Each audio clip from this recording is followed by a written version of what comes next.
afternoon. It's part 2 of a 2-part series with Kellie Cottam. It was going to be just 1 part, but it's turned into 2 parts. So it's Caroline Stevens seeking the truth. Are you there, Kellie?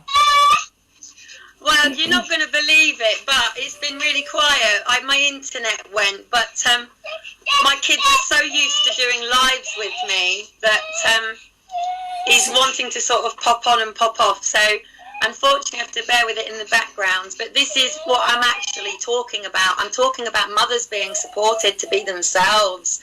And we've come into a world now where, you know, just because of tax, they force mothers into the working world because it's easier to and better for government to have 2 people working, 2 people paying tax, 2 people contributing. And what it's done is it's taken away the good, true, real mother, because now they want our children into nurseries at 2.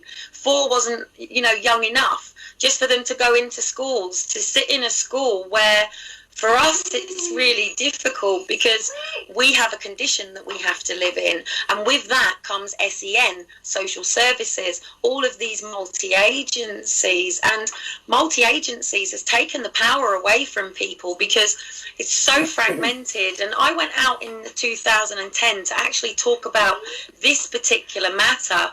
But unfortunately, the Daily Mail decided to take a slant on it and change it into something else. And then 2 months later, as people know, I was pitching with Dr. Donald Trump, and my kids were taken. And sorry, can you just explain what you just said? Can you just explain what you just said? You were pitching for what? Sorry. So basically, as somebody with a psychology degree, I decided that I wanted to be one of these mothers that works on a laptop, gets to travel the world and have this amazing, perfect life that is sold through the coaching industry. So that took me onto a platform. So I'm from Tony Robbins' world. So for those that don't know Tony Robbins, Tony Robbins is a breakthrough coach. People say it's business, it's business strategy, but it's also personal development. So I got all the way to train the trainer with Tony Robbins. So I was basically crewing on a platform called Success Resources. So this is back in 2007. They didn't come back 2008. So then 2009, 2010, 2011. As much as the psychologist who did my report tried to say it was a one-off event, this is something that's been going on 30, 40 years, to the level that now we don't just have humans on the platform, we now have humanoids on the platform as well. So basically, Success Resources, yes, you've got the phone done, you can speak on the phone. What do you mean by humanoids on the platform then? Sophia, have you met Sophia yet? Google Sophia humanoid. Welcome to the new world. So these are robots that are actually taking place of trainers? On what, sorry? Are these robots taking the place of human trainers on the platform, public speaking?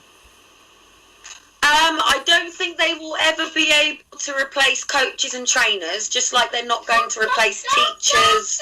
Doctors will be replaced, nurses won't be. All sort of mechanical things, the call centres, all of that will be replaced. Nurses and things like that, the only reason they can't be replaced by humanoids is because it takes fast intensive reaction. So it's even in surgery there's going to have to be somebody there, because a humanoid could not react to blood pouring everywhere because a vein's gone through it, you know what I mean? And teachers have to have certain amount of interaction, but it will be all on the boards, it will be done sort of all through that way. But the challenge with this is yes, shush. Sorry, my son's telling me he's on the phone. I have to shush. Okay.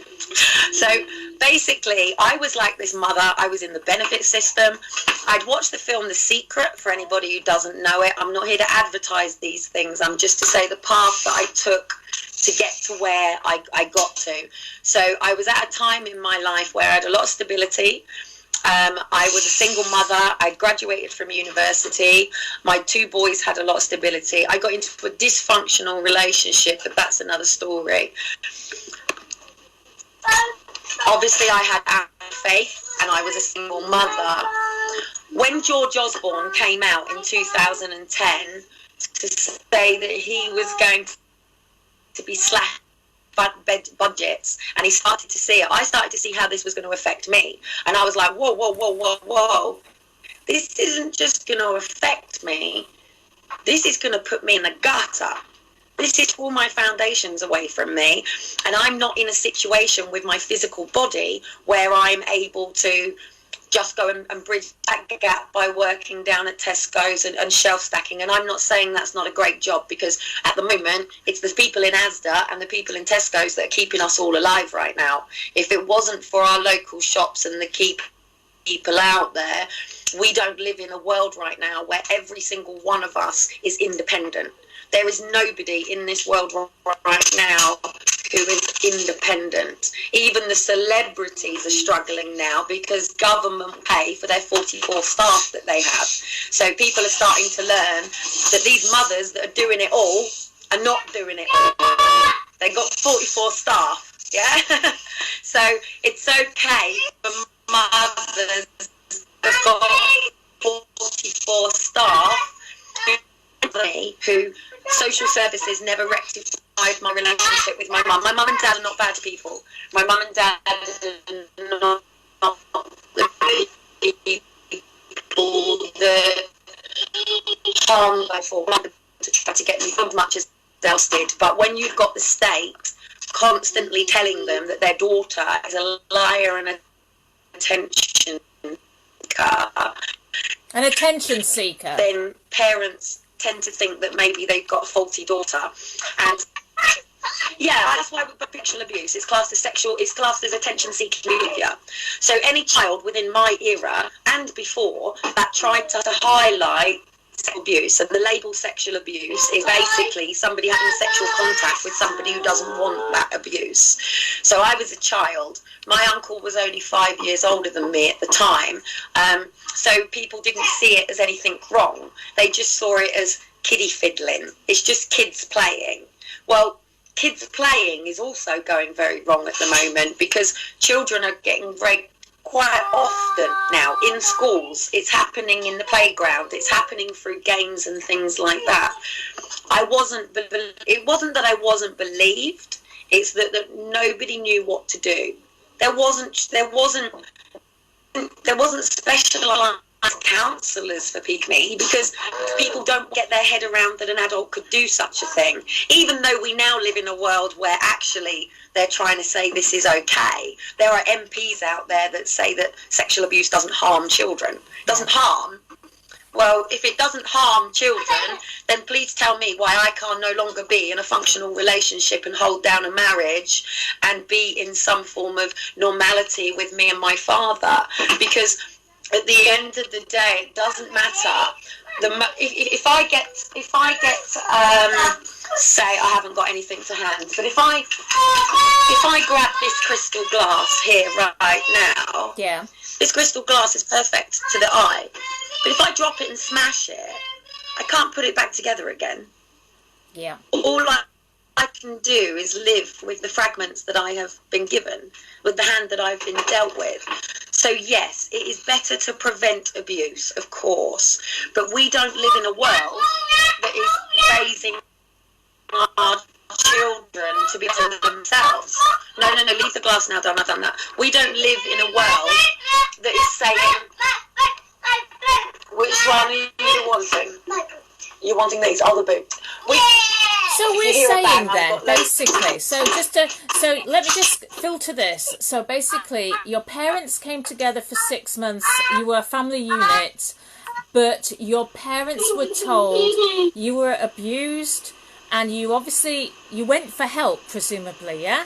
To somebody. Did you you told your parents? I watched the programme. I watched the programme. I know. And I just had a tear come down the side of my face, and the teacher said to me, "What's up with you?" And I said, "That happens to me." And literally from there, nothing was done. Nothing. I was called Kellie is attractive in a street corner kind of way. Do not believe her lies. I actually have it in my foster care file where the social worker actually says, it's in the file. I couldn't believe it when I read it. It says, do not believe her lies, believed to be sexually active, makes up stories.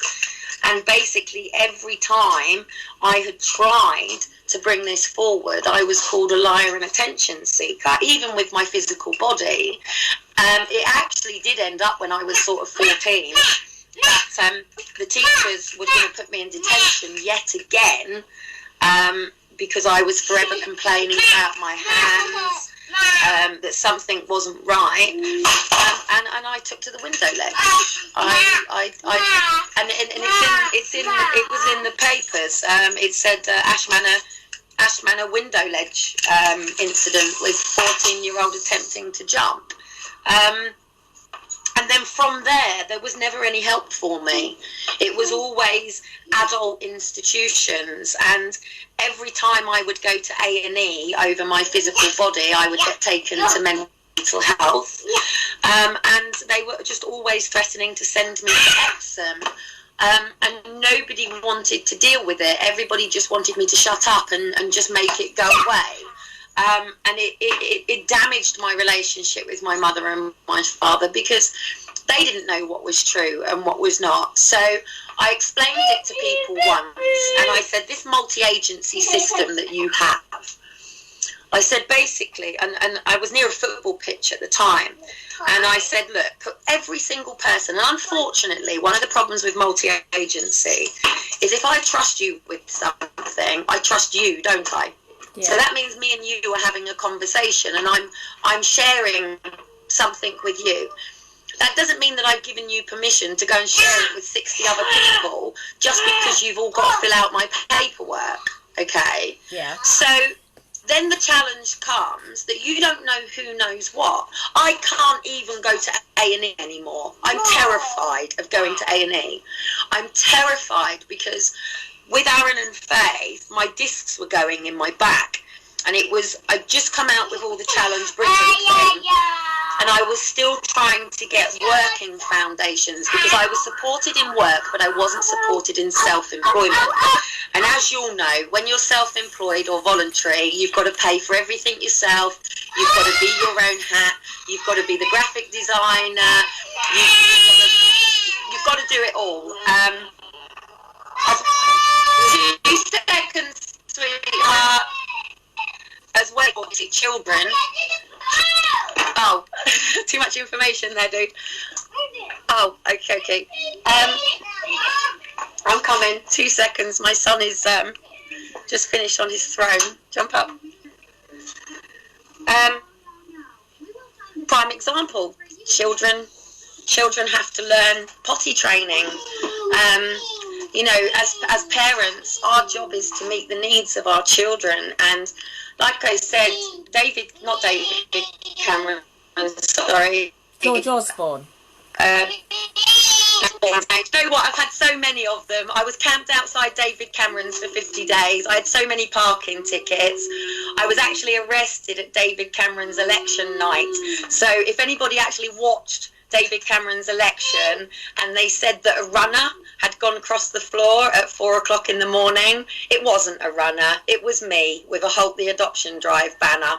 And obviously, those that won't know, Hayden was with me on this particular day as well. So Hayden Burton is another person like myself that's trying to open up the can of worms, that children should be seen and should be heard, and they shouldn't have to wait until they're older to grow up to be who they want to be. They have voices now, and children have traumas as much as anybody does, and more emotions, and they have to mask this more than anybody because nobody wants to hear the crying child. Now you can hear my children that are crying on here, but that is attention seeking. That is mummy's taking her eyes off the kid, and it's like, whoa, hang on a minute. But Mummy is also a person. So behind Mummy is Kellie. Kellie roller skates, and she dances, and she speaks, and she helps people, and she'll be with people on the streets. But what I found in everything that I've ever done in coaching, be it paid or voluntary, it doesn't matter whether I was in the benefit system or whether I was out on the streets, I wanted a world where everybody did what they loved. Because if everybody was doing what they were loved and happy, healthy and thriving, what a world that we would live in. But every person that I was meeting had a really deep, dark story that they hadn't yet told. And it all stemmed from the care system. They were abused in the care system. They were failed by the care system. They'd had their children taken by the care system, or they were taken by the care system. Now, no disrespect, you seem a very, very, very, very, very lovely lady. But if I sat next to you and I put somebody next to you like my friend Graham, who sits outside ours. Now, bless Graham, and I do talk about Graham on my lives. Graham's mother was actually the head maid for the Queen Mother, and his father owns Dartmoor. But Graham was part of the culture and time when rock was really big and snooker. So obviously got into drugs and alcohol. Now, to sit next to Graham now, he would get your lovely shawl very dirty because he urinates over himself. He stinks. To even stand next to him is a very vile smell. The majority of the people who live on the streets, people would look and go, it's a crackhead, it's a smackhead, it's somebody dirty. But unfortunately, the majority of these people are people who ran away from foster care. Not everybody on the streets has ran away from foster care, but the most have done.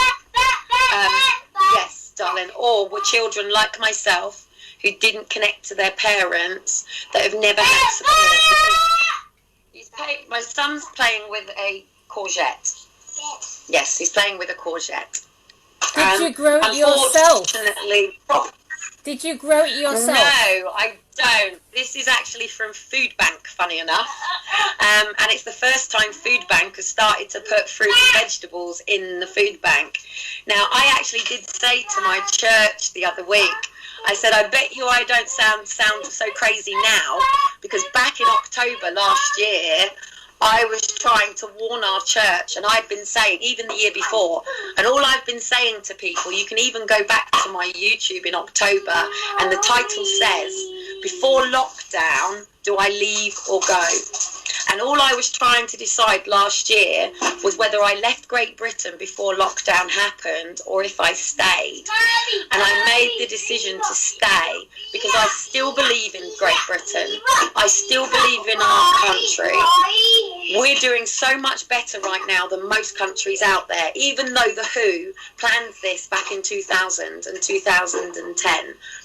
We know that the WHO, the World Health Organization, have an agenda for sustainability, but their sustainability is coming from a standard that people who don't have support systems can't achieve.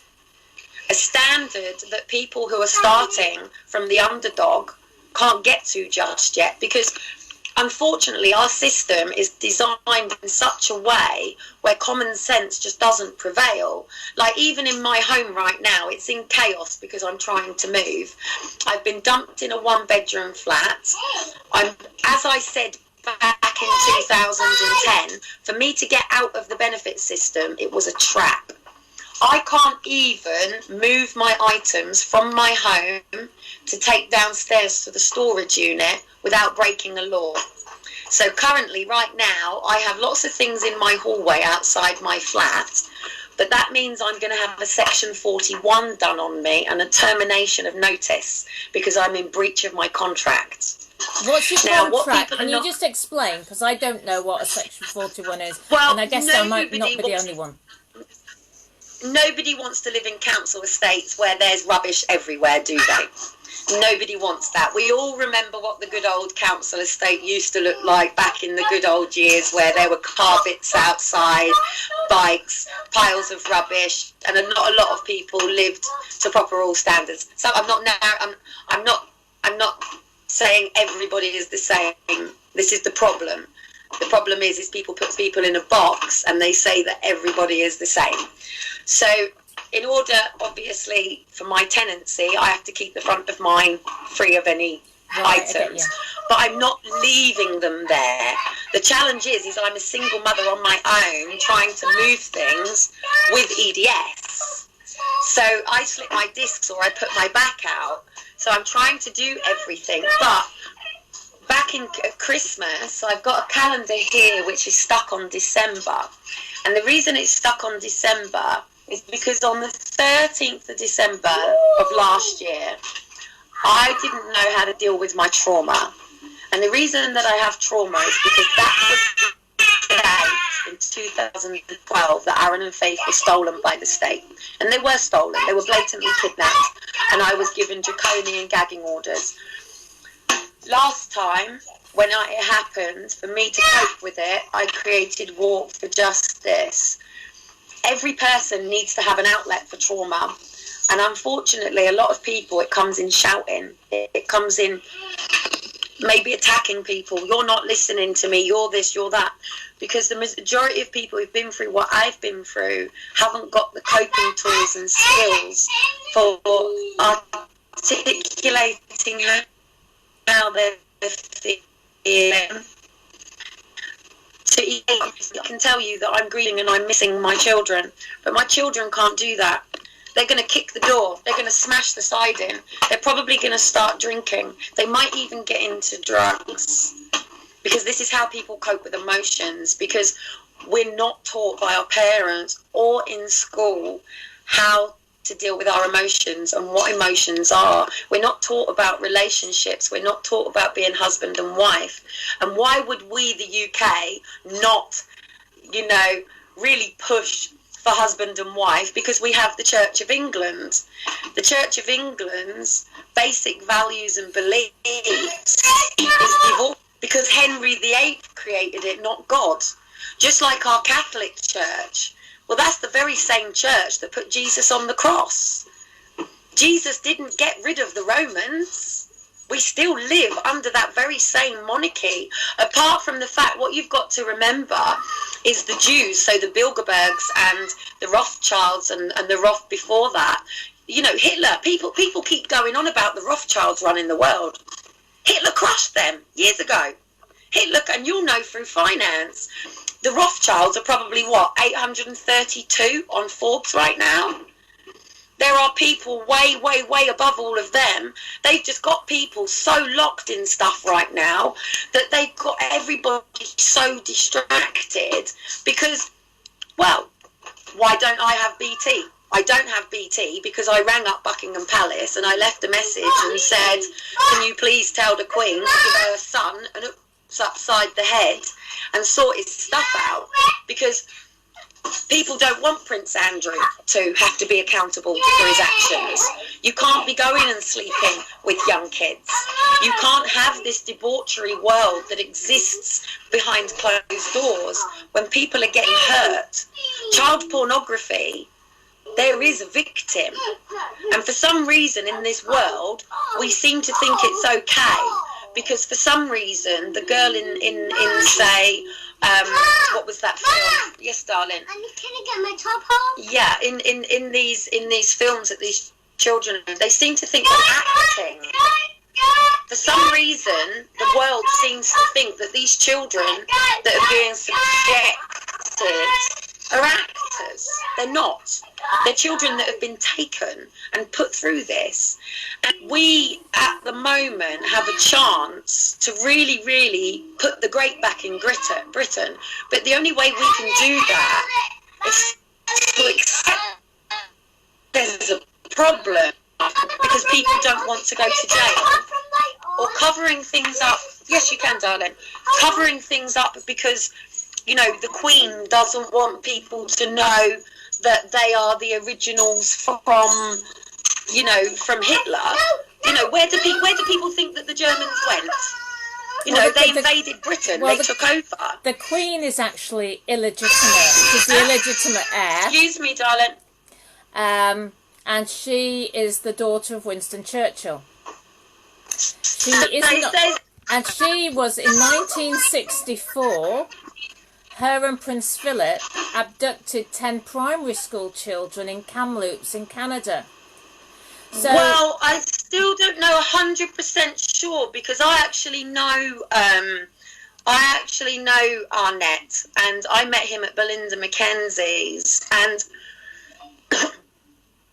I'm trying to find the paperwork on this court case, because I was around at that particular time when they were trying to stop Annette coming back into the UK, and he was staying at Belinda Mackenzie's at the time. But I'm still trying to get my head around a lot of this stuff, because I've gone from being a mother.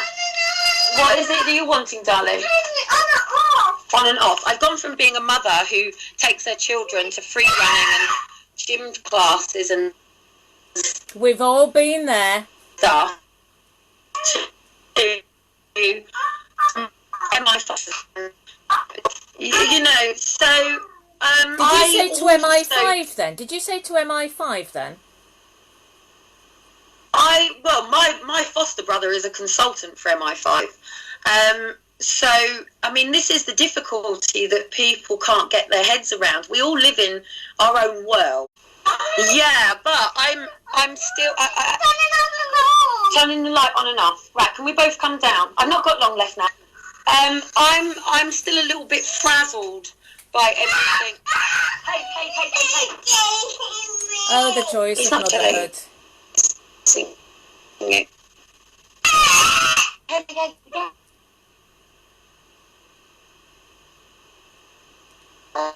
I think we might have lost her.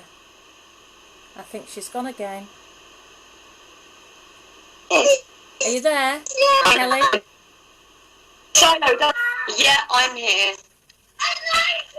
I think they're going to argue over whether the light is going to be on and off. I'm actually being a responsible mother by allowing my two children to work this out between the two of them right now. But here comes the line. Now, I've got two boys that will go to physical violence with each other if that line is crossed, which is why it's so important now that...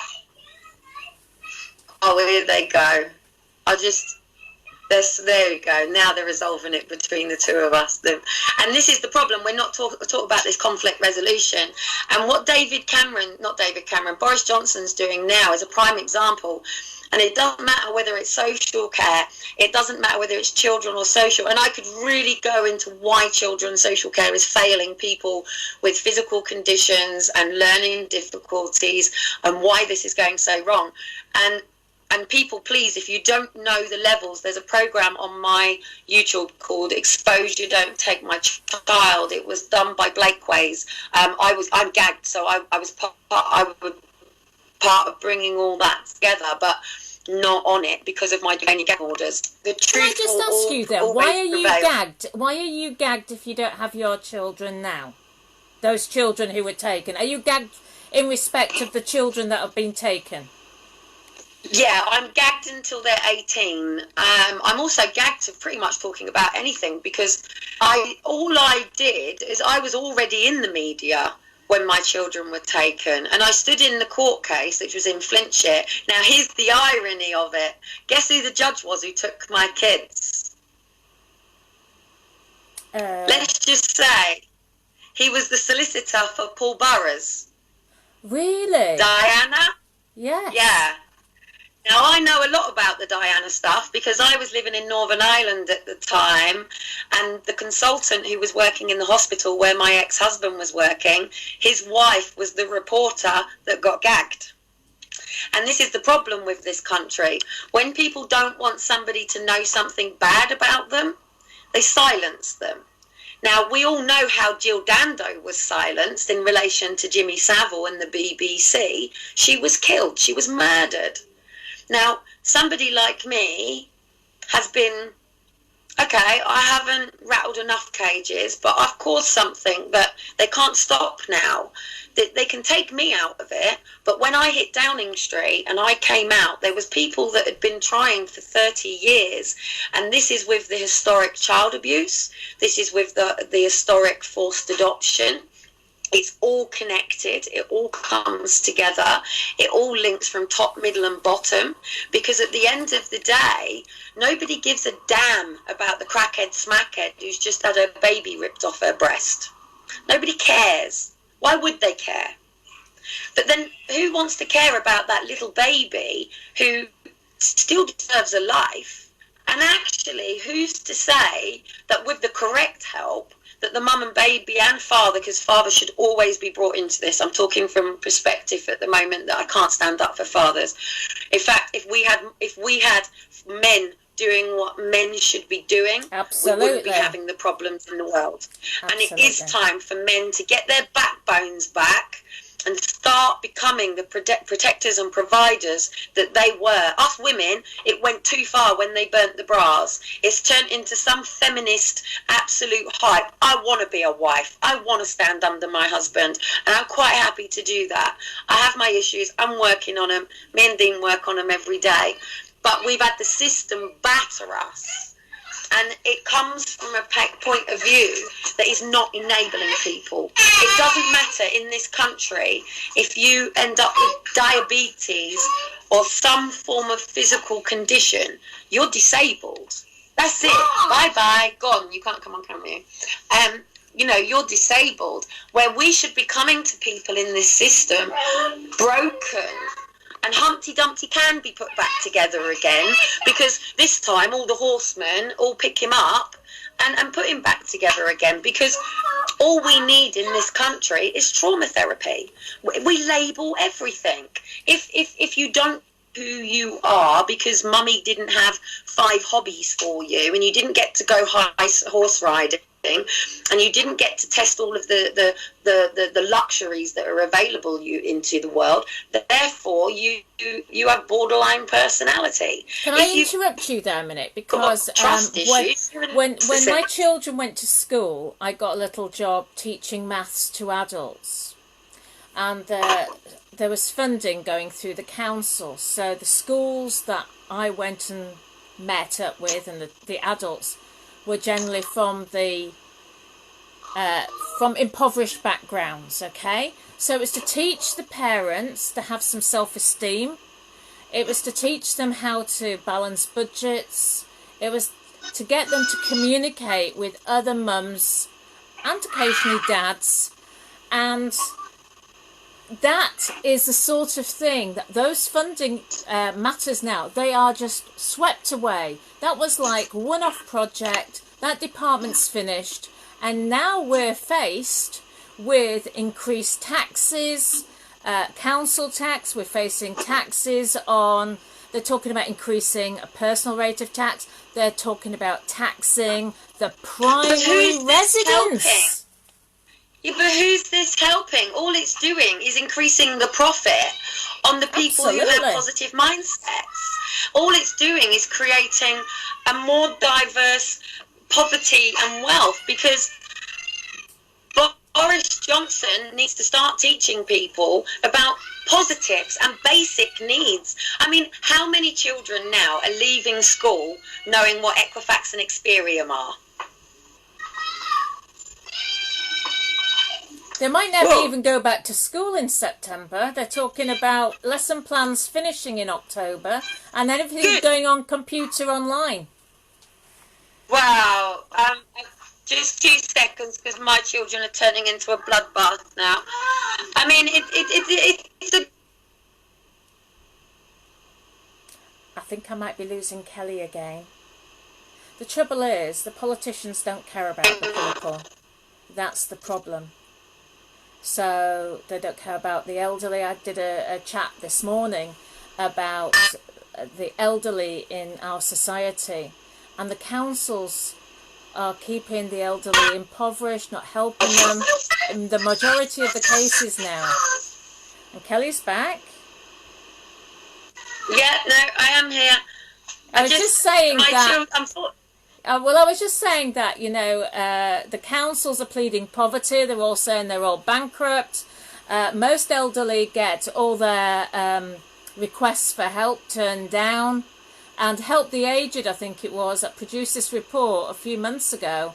They're just saying, well, this is the thin end of the wedge, and that was before lockdown.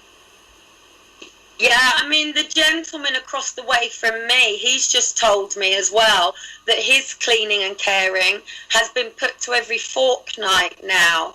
And he doesn't even own his own Hoover and can't get up. I mean, we have to come together as communities and know each other properly, because what people don't understand is we haven't been given the correct tools. We haven't been told that we're spiritual beings. We're finite, amazing, wonderful people capable of absolutely everything, but we're not taught about our minds. We're not taught about our subconscious. We did have the sciences at school, and we had all of these basics, but not to actually apply it, not to actually learn that.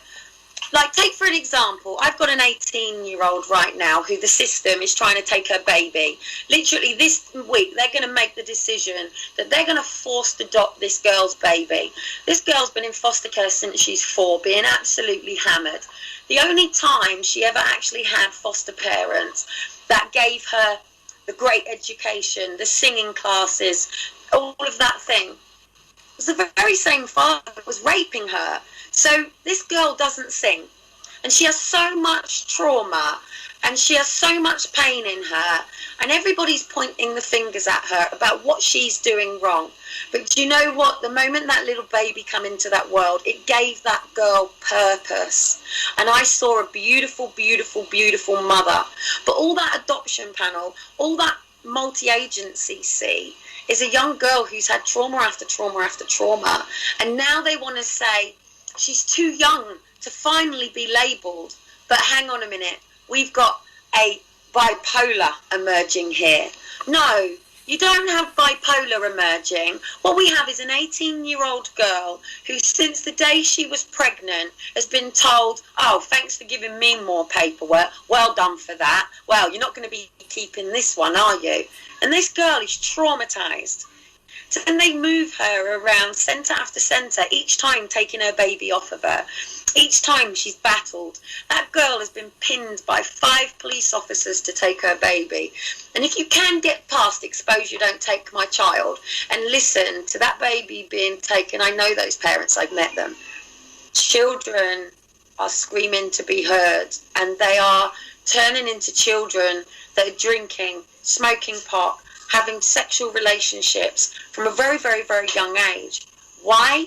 Because it's trauma on trauma on trauma, and they're not being listened to, and they're not being heard, and they're being told to be something when they grow up. Well, have you become what you want to be when you grow up yet? I haven't, because I still don't know when that point is meant to actually hit. Now, had somebody had realised all the way through that our young 18-year-old is a beautiful dancer, a singer, I'm a dancer, and we do all of these things at a time when everybody said we had to have a profession. We're understanding now you can be a dancer. You don't have to be a Jew or come from the most elite drama school now to get opportunities. It's time for every single one of us to have an opportunity. We're going to have to use technology. It's here. We can't change that unless me and you want to completely disconnect and go back to trying to do all the real to real. We have to embrace the positives, but we have to be aware of the negatives. I'm not saying technology is coming along and all of a sudden I'm going to become your next Sarah Connor and we're going to be battling the robots. But what we've lost is really deep human connection. Real, pure love. Well, to finish genuine off, you love. mentioned church. Do you actually go to church? The Lord is my church. Right, okay. I go to many churches. Do you? But what I see is the same problems. Yes, absolutely. Have you read this book yet? It's the book that Mo Fayaz wrote. Oh, love the cover already. There, can you see? Oh, I'm feeling that. I love that. That's nice. Yeah, I mean, it says inside, Mo Fayaz sent it to me. Basically, if anybody, it's a very moving book. It's about a Muslim converting to Christianity. And it just can give you so much peace in your life when you think all the chips are down, then maybe have a look at that book. And I tell you what's out on the internet. Have you read the book called The Shack? Yes, long time ago though. Yeah, me too. Long time ago. Well, it's now. It was a film, and it turned into a film, and it's now free on the internet. It was released about a month ago. So anybody watching, have a look at The Shack. It's 2 hours long. It's sad, but actually riveting, and you probably end up with a box. You need a box of tissues next to you. Well, while we're ending on books, then I will say one of the things that I'd say has probably been one of my biggest motivators is a book called Pay It Forward, and it became a film. But one of the things out of that film that is very powerful is good people get shot. Okay, good people do get hurt, and unfortunately, what really does massive amount of damage is when good people stay silent because they're afraid that what might happen to them. And unfortunately, bad things are going to keep happening to really good people until we all stand up and say no more. And it isn't a case of us all protesting, because shouting up at my window, as Graham does some days, it gives me a headache. It doesn't work. What it's going to take is for us to all be examples of that true love. And that might mean by sitting next to the likes of Graham when we've got a beige dress on and we're going to come away covered in wheat. So what? In that 2 seconds, that man had an interaction that pulled him into the light. A hug that pulled him back in. Now, we do have to be careful. This is a spiritual war.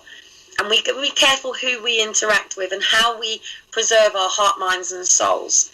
We can't all be in dark places. Some of us are not ready for that yet.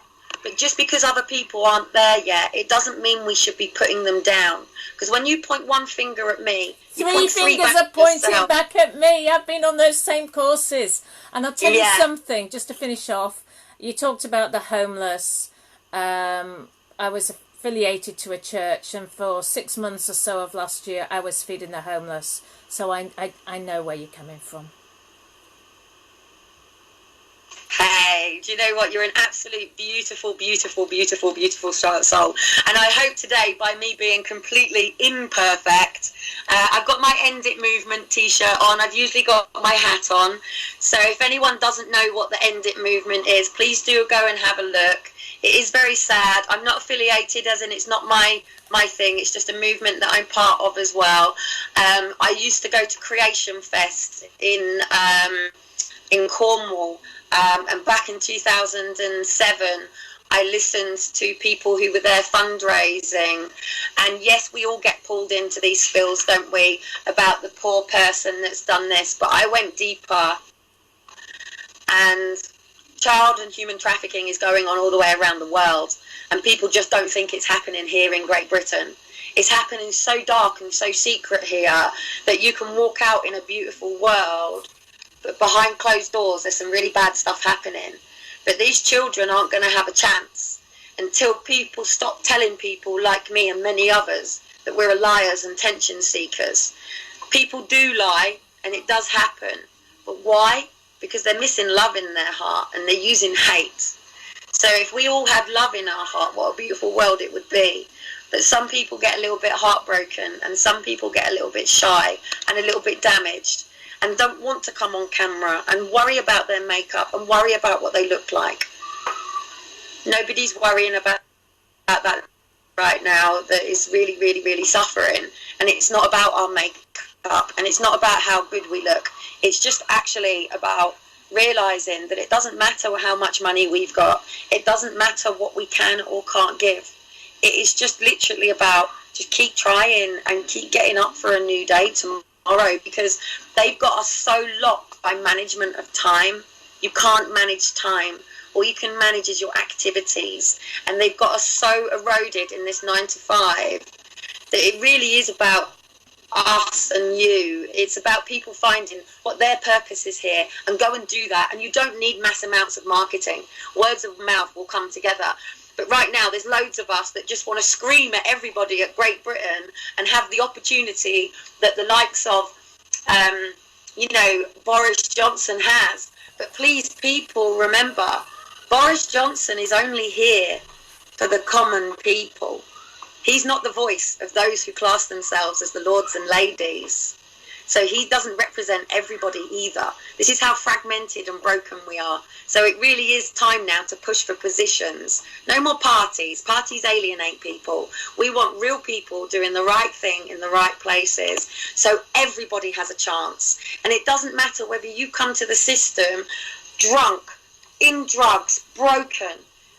Everybody gets the right help. Everybody gets the same chances. And there's no kicking people while they're down.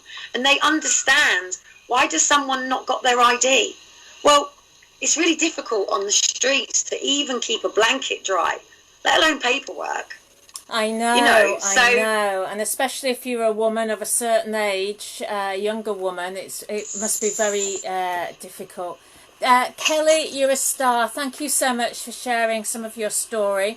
Would you come back? I don't know what's happened to your children. Well,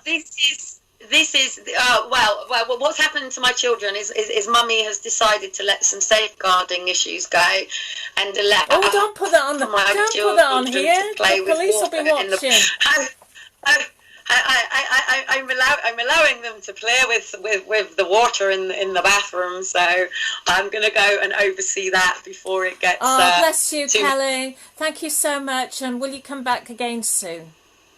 I'd love to, because this is me coming back as well. This is me coming through my healing and my trauma. It's been a long time since 2015, and from when Aaron and Faith were taken, I didn't stop on the streets. And then I met Dean, and obviously we've come in. We have 2 beautiful boys, and just as life was great, social have just come in and crunched us again. So, and I've got this young girl now, and I'm desperate to try and find a private landlord here in Portsmouth that can help now, because the state, they've got to halt the adoption drive. To any person with any form of power out there that can do something, they must halt the adoption drive. They must halt all of these current processes and drive it a new way and start listening to the people in these services, because it's not working, it's broken, and people are being left in their beds dead. And not only just normal basics, you know, every single one of us has got a passion and a love inside. It just takes for one person to believe in you. Do you know what I mean? And until then, well, I was believe going in to yourselves. Sorry, I didn't mean to interrupt there. Sorry, what were you going to say? I was just going to say about the Samaritans. Believe in ourselves and try to speak to somebody every day, because, you know, sometimes if you make that little smile, do you know you can, it does you good to smile at somebody, because it might just be payback. You were saying about pay forward. Pay things forward. One day I'll tell you about a story that happened to me, paying something forward. It does work. Kellie, it does. Bless you. Thank you so much. I can't wait to connect up properly. Yeah, Kellie. It's been absolutely lovely. Yeah. And thank you so much for bringing me on your platform. Like, thank you so much. And for being patient with it being a Sunday and a house cleaning day and children. So. Well, we chose today because it was going to be quiet, we thought. Remember the digging and the... Well, yes. I have no mobile phone. My laptop keys don't work. And I've got here today with literally by the fact that you've rang me and I've been able to answer. And that's all I can do at the moment. So I can't be on social media. I have no facilities right now. So against the odds, we still managed to do it. We're in God's... Yeah, it was God's will. Thank you. And thanks to everybody at home. It's Caroline Stevens Seeking the Truth, part 1 and part 2. This is the end of part 2. And hopefully I'll see Kellie again soon. Bless you all. Goodbye for now. Bye. See you, Kellie.